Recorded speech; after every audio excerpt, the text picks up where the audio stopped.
কেন আজকাল সবাই ইটের বদলে থার্মোকল দিয়ে বাড়ি তৈরি করছে? থার্মোকল দিয়ে বাড়ি তৈরি করলে কি বাড়িটি ভেঙে পড়বে না?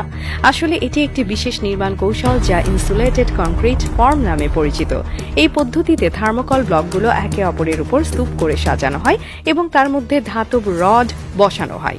এরপর থার্মোকল ব্লকগুলোর মধ্যে কংক্রিট ঢেলে দেওয়া হয়। থার্মোকল দিয়ে তৈরি করা দেয়াল প্রচলিত ইটের দেয়ালের চেয়ে অনেক বেশি শক্তিশালী এবং টেকসই। থার্মোকল শুধু শক্তিশালী দেয়াল তৈরির ক্ষেত্রে সাহায্য করে না, এটি আরও অনেক কার্যকরী। থার্মোকলের নিজস্ব ইনসুলেটিং বা তাপ নিরোধক বৈশিষ্ট্য রয়েছে, যা গ্রীষ্মে বাড়িটিকে শীতল এবং শীতে উষ্ণ রাখে।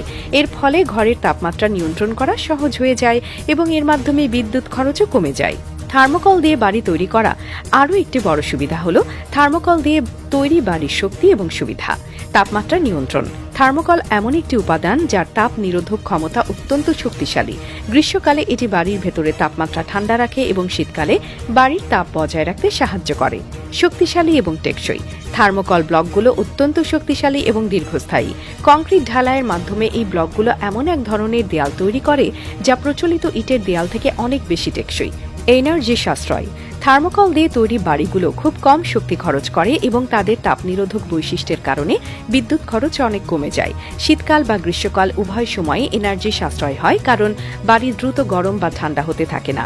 এর ফলে বাড়ির মধ্যে তাপমাত্রা নিয়ন্ত্রণ করার জন্য কম শক্তি ব্যবহার করতে হয়। থার্মোকল খুব হালকা এবং সহজেই ব্যবহারযোগ্য, যা নির্মাণের সময় কাজের গতি বাড়িয়ে দেয়। এটি পরিবেশ বান্ধব এবং পুনঃব্যবহারযোগ্য, যা স্থায়ী এবং সাস্টেইনেবল নির্মাণ কৌশলের অংশ হিসেবে বিবেচিত হয়। তাই থার্মোকল বাড়ি তৈরি করার মাধ্যমে আপনি শুধু বিদ্যুৎ খরচ কমাতে পারবেন না, পাশাপাশি পরিবেশের উপরও ইতিবাচক প্রভাব ফেলতে পারবেন। থার্মোকল ব্যবহারের মাধ্যমে তৈরি বাড়িগুলো দীর্ঘস্থায়ী এবং শক্তিশালী হয়, যা সময়ের সাথে সাথে আরও বেশি জনপ্রিয় হয়ে উঠছে। তাই আজকাল অনেকেই থার্মোকল ব্যবহার করে বাড়ি তৈরি করতে আগ্রহী, কারণ এটি আধুনিক এবং টেকসই একটি সমাধান।